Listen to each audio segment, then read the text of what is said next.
This Torah class is brought to you by TorahAnytime.com. Okay, good morning, Rabbi.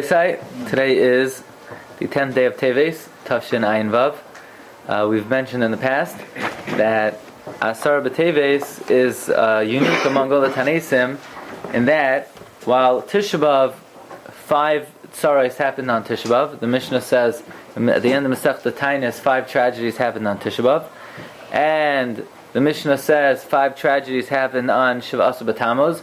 Only one tragedy happened on Asar B'Teves, and that is the walls of Yerushalayim were surrounded in the times of Nebuchadnezzar, Melech Bavel. That's the only tragedy that happened. There were other tragedies that happened in the proximity of Asar B'Teves. So namely, on the 8th day of Teves was the Petira of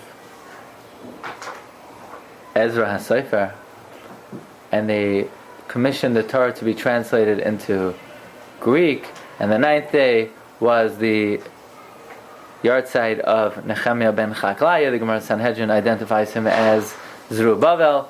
But interestingly, none of the tragedies happened on that very day, which is odd, because when it comes to Tisha B'Av, Chazal say that the first base of Mikdash was destroyed on Tisha B'Av, and the Gemara asks, what about the second? And the Gemara says the second one was also Tisha B'Av. Ask the Gemara, how do we know? The Gemara says we have no source other than Magagal and Chayiv, Ayidei Chayiv. We just assume it happened on Tisha B'Av because that was a bad day. And yet, when it comes to, and Shiva Asar B'Tammuz, also many tragedies happened. And Asar B'Teves, it's only one tragedy, and all the other tragedies happened in the proximity of Asar B'Teves instead of on Asar B'Teves itself. Why is that? We've mentioned in the past from the Chassam Sofer that Asar B'Teves is not a calendar date, but it's the only day of the calendar which is a day of the year. It's a number day of the year. And that is, it's the 98th day of the year. Number 98. Wayne Gretzky is 99. This is 98.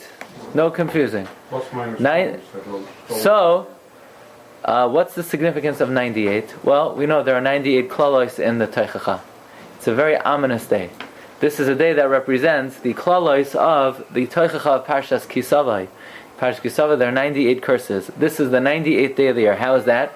Well, Tishrei, Cheshvan, Kislev, and Teves. Can't Kislev have 29? Well, normally, if they're both Chasar, if both Cheshvan and Kislev are Chasar, then Asar B'Teves is the 98th day of the year. However, depending on the year, sometimes the 8th day of Teves was the 98th day, sometimes the 9th day of Teves was the 98th day. And therefore, sometimes tragedies happened on the 10th, sometimes they happened on the 9th, and sometimes they happened on the 8th. Because what's significant is not the day of the month, but rather the day of the year. So this is day number 98. 98 is also the Gematria Chinam, because in fact the Zayar says that the 98 klalos of Parshas Kisavai took place during Bayesheni, the time of Sinas Chinam. And therefore, it is suggested, there's a Sefer, the Imre Baruch quotes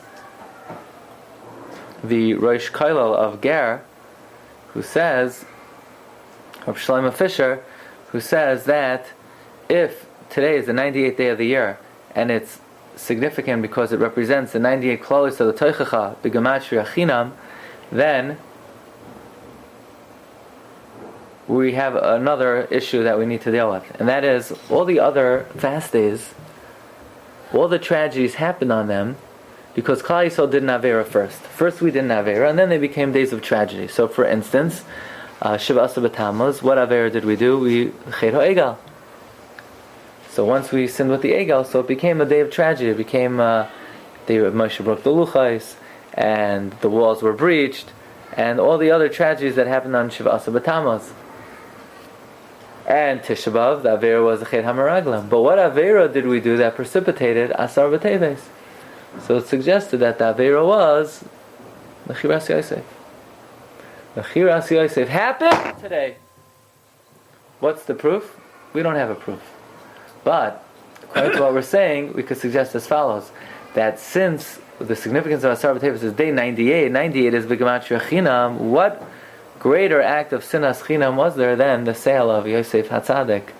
And in fact, he says, even though Afal Pi She'ein Raya L'Davar, Zecher L'Davar, and the Zecher is that Yosef was, his clothing were removed and they were dipped in the blood of Gedi Izim, and the Mazel of Chodesh Teves is Mazel HaGedi, and therefore he suggests that today is the date of Mechiras Yosef. Interestingly then, if you look in the Slichos today, we make a reference to the pasuk of Taroif Taraf.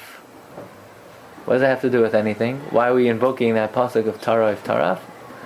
Possibly because today is the day of Mechiras Yosef. So if you look back in Sefer Zecharia, Perek Ches, pasuk Yud Tes, the Navi tells us, Kayamar Hashem Tzavakos, so says God, Master of Hosts. If you remember that Barbanel pointed out that throughout the Navi Zecharia, the Yivon Shem is constantly referred to as Hashem Tzavakos, and then Barbanel said at the beginning of the Sefer, because what Hashem is telling us is that if we all return, God will again be the God of all the 12 Shvatim of Klal Yisrael, and we have the promise Tzayim Haravi, the fast of the 4th, V'Tzayim HaChamishi, the fast of the 5th, V'Tzayim HaShvi, the fast of the 7th, V'Tzayim HaAsiri, and the fast of the 10th.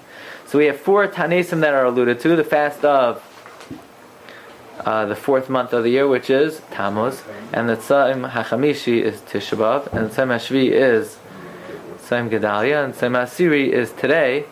Will be L'Beis Yehuda, L'Sasayin, L'Simcha, L'Mayadim Tovim, will be for the house of Yehuda days of joy, days of happiness. V'ha'emes v'ha'shalom ehavu. Now, we've pointed out many times in the past that even though these are fast days, ultimately they will turn into days of happiness. We know Tisha B'Av. Tisha B'Av is the birthday of Mashiach. Mashiach was born on Tisha B'Av. So while it's the most tragic day of the year, it also has the seeds of Simcha in it, and that is Mashiach is born on Tisha B'Av. We pointed out this past year by Shiva Asar B'Tammuz that even though Shiva Asar B'Tammuz is a day of tragedy, Boaz died on Shiva Asar B'Tammuz, but that means Oived was conceived on Shiva Asar B'Tammuz. That means Mashiach's roots were conceived also on Shiva Asar B'Tammuz. How do we know that? Because she came for 3 months, Ad Kalois K'tzir Achitim K'tzir Sa'irim. If you make a cheshbon, that means she came to Boaz that night was Shiva Asar B'Tammuz, says the Chassam Sofer. So although these 4 Tanesim are days of tragedy, nevertheless, in them is latent the future redemption of the Jewish people. Tisha B'Av is the birthday of Mashiach. Shiva Asar B'Tammuz is the conception of Oived. What about Asar B'Teves? What is good about Asar B'Teves? Besides the fact that you could come to the shiur today. Smile, be happy. Just because you're not eating, you could be happy still. What is good about Asar B'Teves? It's good not to eat, it's healthy. Your body needs it, it's a good thing. Cleanses your body.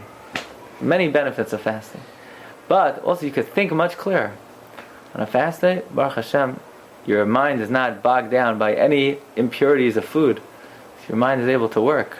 A couple times a year, you could think clearly. So the question is, what is good about Asar B'Teves? So we could add the following. There is a well-known Chassam Sofer. Chassam Sofer is brought down, I believe it's in the Drashos and in the Siddur of the Chassam Sofer. Chassam Sofer quotes the Avudraham, who says that of all the Tanesim, there's only one tainus that if it falls out on Shabbos, you would fast on Shabbos, besides Yom Kippur, and that is Asar B'Teves. And the question is why? Why is Asar B'Teves different than all the Tanesim that, now the Avudraham says it cannot fall out on Shabbos, but if it would fall out on Shabbos, Asar B'Teves would push off Shabbos, you would fast on Shabbos. Why? Says the Chassam Sofer the following. Says the Chassam Sofer, we know that if somebody has a yahrzeit on Shabbos, even though normally you fast, you don't fast yahrzeit on Shabbos because Shabbos is a day of Oineg. Can't fast on Shabbos. But if someone has a bad dream, So the Gemara says, Yafa tainis l'chaloim ke'esh b'noyaras.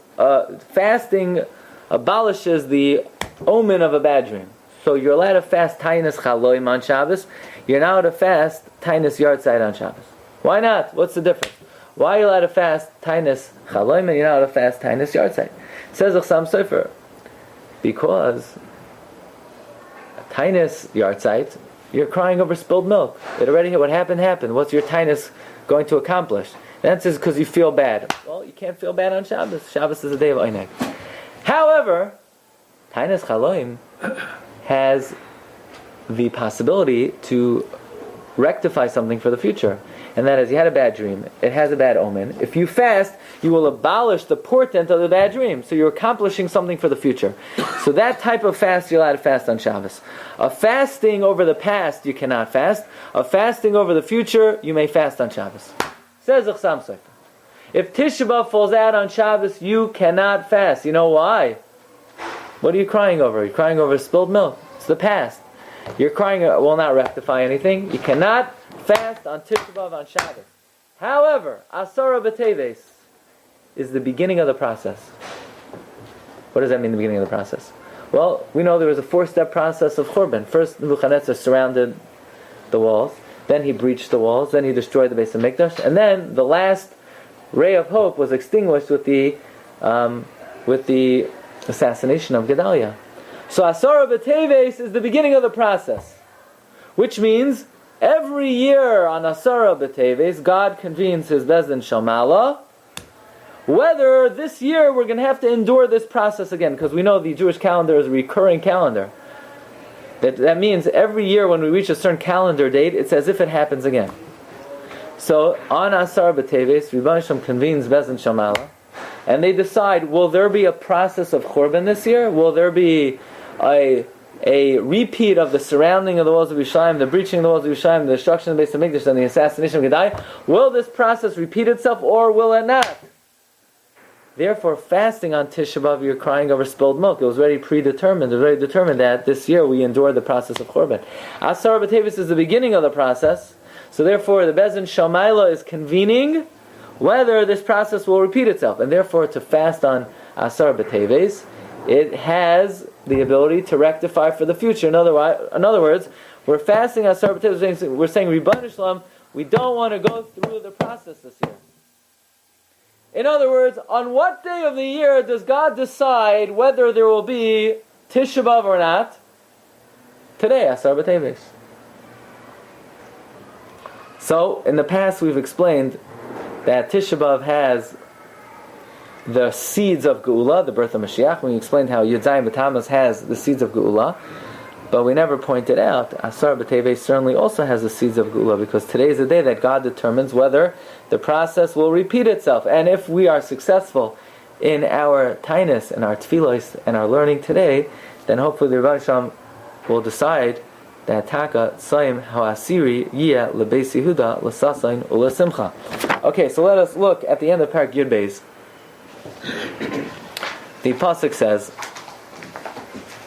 in Parak Yud Beis pasuk Yud, V'shafachti al Beis David, I will pour down on the house of David, V'al Yoshev Yerushalayim, and on the inhabitants of Yerushalayim, Ruach Chen, a spirit of charm, V'sachanunim, and supplication. Which means, Rashi says, it will enter their minds to supplicate before me, and they will find favor in my eyes. V'hibitu elai, and they will look to me, which means, according to Targum Yonasan ben Uziel, they will beseech me. Eis asher dakaro, for the one that was slain. Simply put, they will cry out for all those Jews who were slain in the Galus. Many Jews, unfortunately, were slain in the long, bitter Galus. V'saftu alav, and they will eulogize for him, k'misped al yachid, like the eulogy of an individual. V'hamer alav, and they will be embittered, k'hamer al habachar, like someone who's embittered for the loss of their firstborn.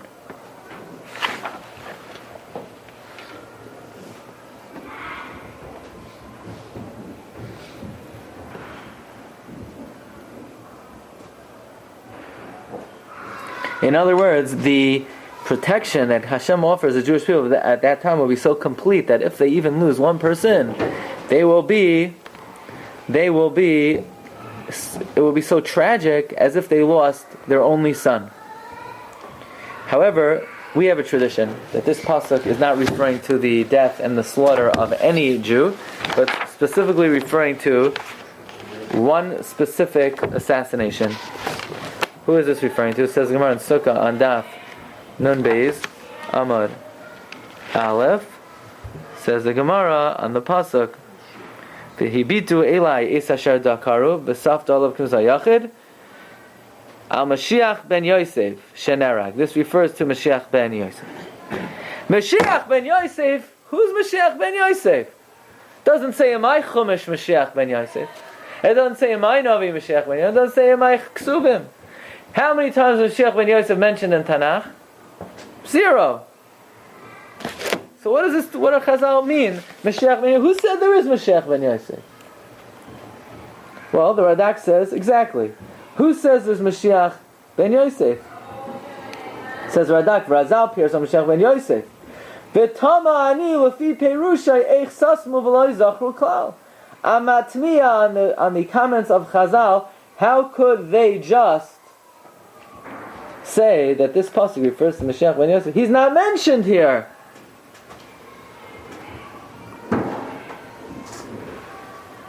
Could someone please tell me what the Radak is asking?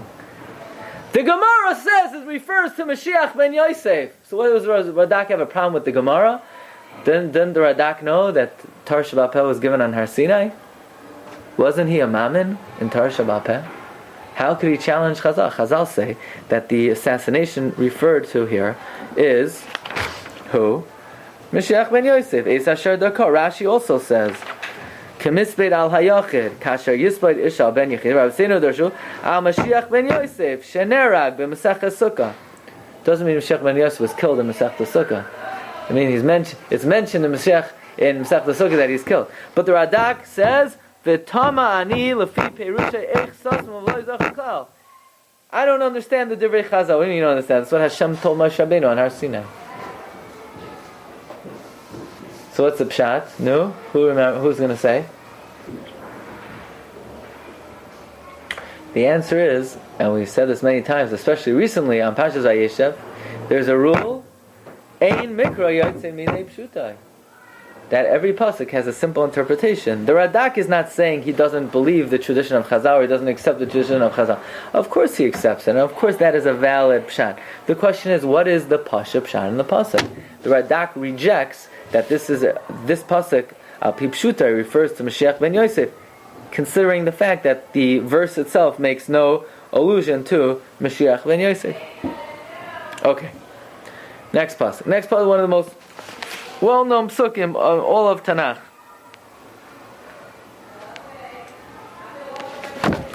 Vayom hahu, on that day, Yigdal hamisped b'Yerushalayim, the eulogy, the crying in Yerushalayim will be so great, kemispad Hadad Rimoin, like the eulogy of Hadad Rimoin bevikas Megidon, in the valley of Megidon. On that day. Now what day is that? What's that day? The end of days. The Achar Sayamer.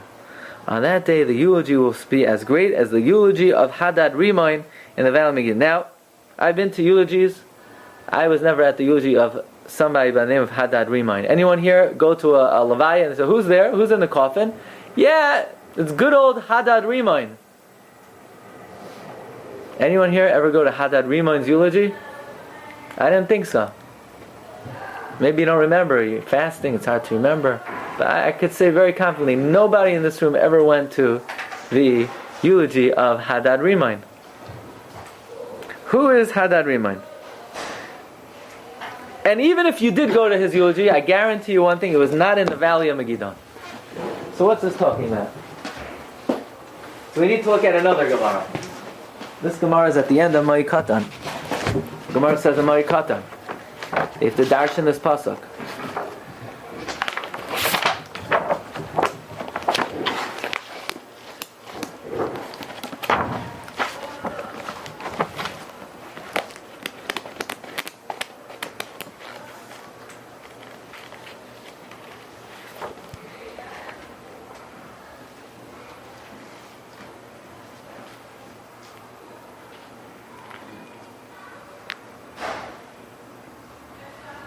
Says the Gemara in my Katan Daf Chav Chesam Beis. Bayoymahu Yigdal HaMitzvah Yisrael K'Nusay Hadadrim V'Gz Megidei. B'Yamar Rav Yosef Ilmole Targumei D'Haikra L'Hava Yadan Mai Ka'amar. If not for Targum on this pasuk, we would have no idea what this is talking about. So probably it's a good idea to look in the Targum, right? If Rabbi Yosef is telling us that if without Targum we had no idea what this pasuk is talking about, then we need to look at the Targum. So what does Targum Ben Uziel say? Be'idana hahi on that time. Yiskei mispeda b'Yerushalayim. The eulogy in Yerushalayim will be great. Kemispeda da Achav bar Omri. Like the hesped of Achav. Di Ketal Yosei Hadad Rimoin bar Tavrimoin. This is not the eulogy of Hadad Rimoin. It's the eulogy of Achav. Achav was murdered by Hadad Rimoin. That was one eulogy. What's the value of Megidon? Says a Targum Yosem and Aziel, Uchemisped Yoshia bar Omoin. And like the eulogy of Yoshia, Di Ketal Yosei Paroi Chagira. That Paroi the lame killed the Vikas Megidon in the valley of Megidon. Remember, Vayikoinen Yoshiyahu, Vayikoinen Yirmiyahu Yoshiyahu. Right? The Navi says that Yoshiyahu created one of the greatest nationwide tshuva movements in history. Yoshiyahu took the throne at a very young age. His grandfather Menashe had thoroughly eradicated Torah from the Jewish people and implanted idols in every corner of Eretz Yisrael. When Menashe was killed, when Menashe died, his son Amon continued his wicked ways until Amon was killed by his palace guards, and Yoshio took over at a very young age. And Yoshio created a nationwide tshuva movement, precipitated by the fact that Chalkiyahu was doing long overdue repairs in the Beis HaMikdash, and he found the Sefer Torah that was open to the pasuk that if the Jewish people do not keep the Torah, Hashem will take their king into exile, and that caused Yoshio to do tshuva and to create a nationwide tshuva movement. However, the late Sanei Hadar, they hid Avodah Zarah behind their doors, and Yoshio was not aware of it. So Yoshio gets message from Paroi Nechai that Paroi Nechai is requesting passage through Eretz Yisrael to go to war against the Ashur in the northeast. Well, Yoshio said to himself that it says in the Torah that when the Jewish people are on a high level, then no nation will even pass through to wage war against another nation. So he told Paroi Nechai, no. Yirmiyah said, hey, you're being naive. You're being naive. The Jewish people are not on a high enough level. You need to allow passage to Paroi Nechai. So what did Yoshio do? He made a mistake. He figured he'll ask Chulda HaNaviah. And he asked Chulda HaNaviah, hoping she would have a more sympathetic viewpoint, which she did. And he allowed Paroi Nechai, he said, Paroi Nechai, if you come through our land, we're going to wage war against you. And Yoshio went to war against Paroi Nechai, and the Navi says that the archers of Paroi Nechai pierced his body 300 times. Samua kamatar lachetz. They made him like target practice. And from here we learn a very important lesson. I asked the rabbi, and the rabbi said I could do it. Not good enough. Which rabbi did you ask?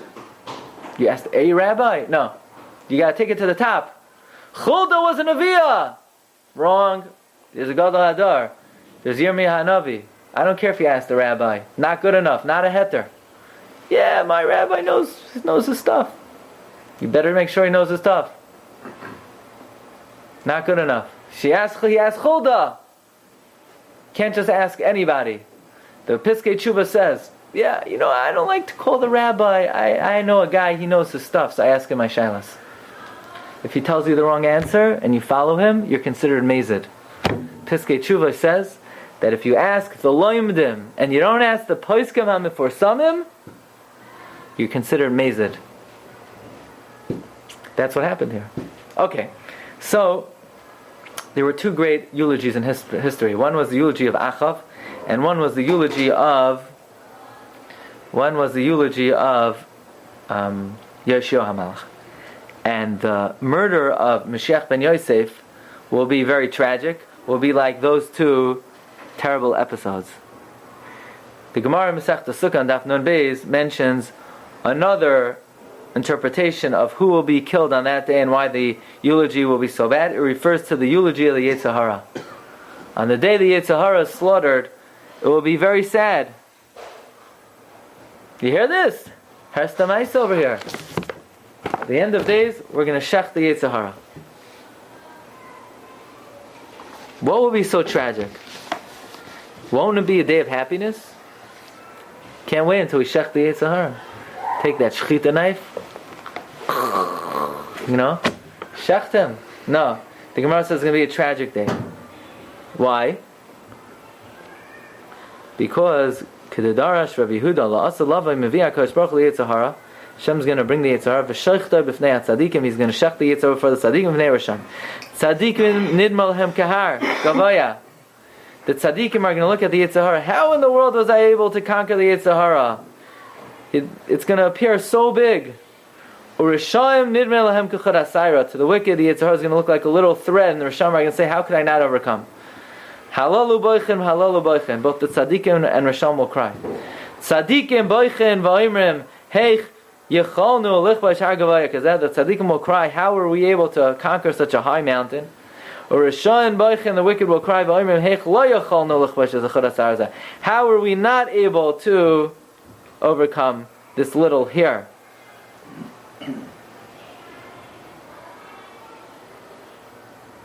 But there's another pshat in this pasuk, maybe Pasha pshat in this pasuk. So far we said two pshatim, that that day either refers to the day of the murder of Meshech ben Yosef, or it refers to the death of the Yetzirah, will be like the eulogy of Achav and Yoshua HaMelech.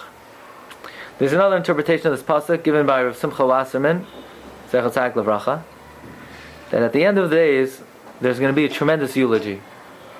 What's the eulogy? The eulogy is going to be for all the tzaras that happened throughout 3,300 years of Jewish history.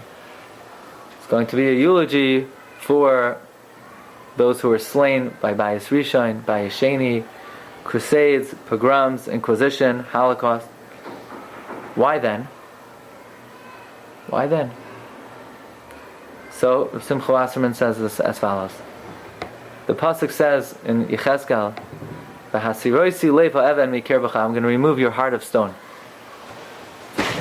That means at the end of days, Hashem is going to remove our hearts of stone. V'nasati l'cha leiv chadash. I'm going to give you a new heart, leiv basar, a heart of flesh. Which means then the galus, we have a heart of stone. Now it's not really good to have a heart of stone. You have a heart of stone, that means you're callous. When something bad happens, a person might not feel it sensitively. When there's tragedy, sometimes a person is cold to it. But that's the way we are in Golos. We have a heart of stone, but we need to have a heart of stone. If we don't have a heart of stone, we couldn't survive the Golos. We would have been demoralized. We would have been shattered. So Yibon Shem gave us a heart of stone in the Golos to be able to survive the Golos. But on that day, Hashem is going to give us a heart of flesh, and then we're going to feel acutely the tsaras of all the 3,300 years that we've not been able to feel, that we've been numb to. The Yibon Shem gave every Jewish heart a little shot of Novocaine, a little some anesthesia, so that we don't really fully feel the tsaras of the Golos. But on that day, Yibon Shem is going to remove our heart of stone. He's going to give us a leiv basar. And on that day, we're going to cry, and we're going to cry, and we're going to cry. That's the meaning of the pasuk. Bayoimahu yigdal hamisbei b'Yerushalayim. That's the day of the coming of Mashiach. Why will we cry on that day? The answer is because finally Hashem will make us, He'll remove the painkiller will wear off, and we'll cry for 3,300 years of tragedy. Okay, so the parak ends as follows. V'safta ha'aretz. And the land will eulogize. Mishpachas levad. Families by themselves. Mishpachas beis David levad. The family of David alone. Unashayim levad. Their wives alone. Mishpachas beis Nasan levad. The family of Nasan Hanavi alone. Unashayim levad. Their wives alone. Mishpachas beis Levi levad. The family of the house of Levi alone, Unashayim Lavad, and their wives by themselves. The Beis Levi are the Kaihanim and Leviim. Mishpachas Hashimi Levad, the family of Shimi. That's Shamua ben David. Rashi says, Unashem Levad, Kol HaMishpachas HaNasharis. All the remaining families, Mishpachas Levad. Families by themselves, Unashem Levad. And their wives by themselves. A few questions over here. Number one. We're talking about the death of Mashiach ben Yosef. Why are we discriminating against the ladies that they have to eulogize alone? I mean, you would think if there's any time to have mixed seating, it would be at a eulogy, at a levaya. After all, you think people's Yetzirah is active at a levaya? You think people need separate seating at a levaya? Why is the Navi saying that at the Hesped, in the future, for Mashiach ben David, which we said will be the most tragic day in Jewish history, do you need separate seating at a levaya? I mean, at a wedding, of course I understand. You know, the Beis Shmuel says that at a wedding, there's a shaila if you're allowed to say the words Shasimcha b'ma'inai, if there's mixed company, because what does Shasimcha b'ma'inai mean? That God is there. Well, says the Beis Shmuel, God doesn't come to the wedding if there isn't separate seating. Now, this is not a shiur about whether you're allowed to have mixing at a wedding. It's a discussion, it's a halachic discussion. There are a lot of tshuvas on it. But that's one issue. But at a levaya, I mean, you need to have separate seating at a levaya, says Rashi. Yeah, mishum tzmios. It's not modest to sit in mixed company, even at a levaya. Are you telling me that the men might be tempted at a levaya? I mean, you would think, I understand at a chasana, everyone's dressed up and people are in a jovial mood, but at a levaya, you would think at the moment when people are thinking about Yom HaMisa, they could control themselves, right? Wrong! You can never control yourself from the Yetzirah, and you need to take every precaution possible. In every circumstance, there are no restrictions. Even at a levaya, even at the levaya of Mashiach ben Yosef, even at the time that's considered the most tragic day in history, the day that I don't think anybody would succumb to Yetzirah, the answer is no. You always have to be worried, maybe you're going to succumb to Yetzirah. But I'll ask you another question. But this is the day that we slaughtered the Yetzirah. We killed him. If we killed him, then why do you have to have separate seating? We just slaughtered the Yetzirah. It's the Yetzirah's levaya. That should be the one levaya. You can have mixed seating. There's no Yetzirah anymore. So there's a sefer, if I'm not mistaken, it's called Marpei Lashain. Rabbi of Hamburg says in Marpei Lashain, there are two Yetzirahs. You have the Yetzirah, the angel, which is created to make you do the wrong thing. For example, would anybody want to drink blood? I mean, right now, right? You're hungry. But would you want to eat blood now? Would you want to eat a cockroach? I know you're hungry. Or a mouse? Probably not. No, the answer is you would. That's why you have a Yetzirah. The Yetzirah would get a person to do even the most despicable things that they have a natural disgust toward. The Yetzirah is a malach who would give a person the desire just to do something which is wrong. And that's who we're going to shecht la'asalava. But then there's something called human nature. And human nature wants arev l'shatay, what's good now. And that will still be there. Even though we're going to shecht the Yetzirah, but the temptations, the human forces, the human drives will always exist. And therefore, it would be necessary, says Rabbi Hamburg, at the levaya, at the Yetzirah. That means this is a point in time where most of the Yetzirah is being removed. Even then, Mishpacha is levad, Neshehem levad. There has to be mechitza. Why? Mishum tznius. What temptation is there? There will always be an element of human nature that will never be eradicated, and because of that, we always have to be concerned.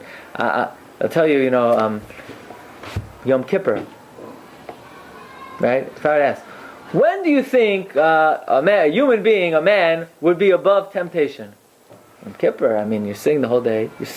You haven't eaten. You're like an angel. You're wearing white. What Kriyas HaTorah do you lay in Yom Kippur by Mincha? Arayas. Don't uncover the shame of your mother, your sister. I mean, come on, wrong time. Maybe we should lay that on Purim. People are loose. But on Yom Kippur, you're going to lay in of like sick. Don't come close to Arayas. The answer is, yeah. You're a phony if you think otherwise. You think you're sitting there in the shul with your white kittel and you didn't eat. I'm above the Zecharia. No. Hey man, Adam, you're still an Adam. You still have human desires. Now's the time we have to remind you of human frailty.